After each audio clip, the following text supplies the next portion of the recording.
এই যে গরুর মাংস খাওয়া নিষিদ্ধ করে দিয়েছে আসামের মুখ্যমন্ত্রী ডক্টর হিমন্ত বিশ্ব শর্মা, তা নিয়ে বিজেপির নেতারাই বিরোধিতা করেছে, বলছে এটা ঠিক হয় নাই, যে যা ইচ্ছা খেতে পারে। মেঘালয়ের শিলংয়ের এমএলএ উনি বলছে বিজেপি নেতা, আর কেরালার বিজেপির ভাইস প্রেসিডেন্ট উপসভাপতি রাজ্যিক বিজেপির উনিও বলেছে যার যেটা ইচ্ছা তাকে খেতে দিতে হবে।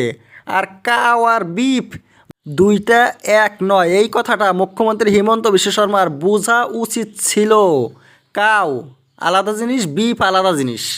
গোয়াতেও বিজেপি সরকার রয়েছে, অনেক দিন থেকে শাসন করছে, কিন্তু সেখানে গরুর মাংস নিষিদ্ধ করার কথা কোনোদিন কল্পনা করে নাই, কারণ সেখানে মুসলমানদের চেয়ে খ্রিস্টান অনেক বেশি, খ্রিস্টানরা গরুর মাংস খায়।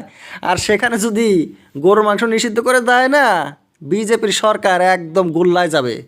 আর মেঘালয়েও যে সরকারটা রয়েছে বিজেপির পার্টনার, কিন্তু সেখানেও গরুর মাংস নিষিদ্ধ করতে পারবে না, কারণ সেখানে মুসলমানদের চেয়ে খ্রিস্টান বেশি।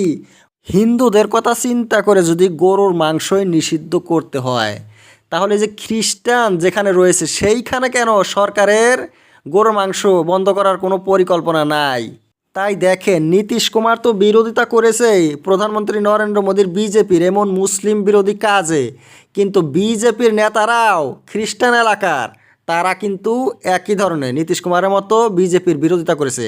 হিমন্ত বিশ্ব শর্মা নিজেকে যে পণ্ডিত মনে করে, সেই সেই পাণ্ডিত্যর মূল্য কিন্তু দেখেন বিজেপির নেতাদের কাছেই নাই।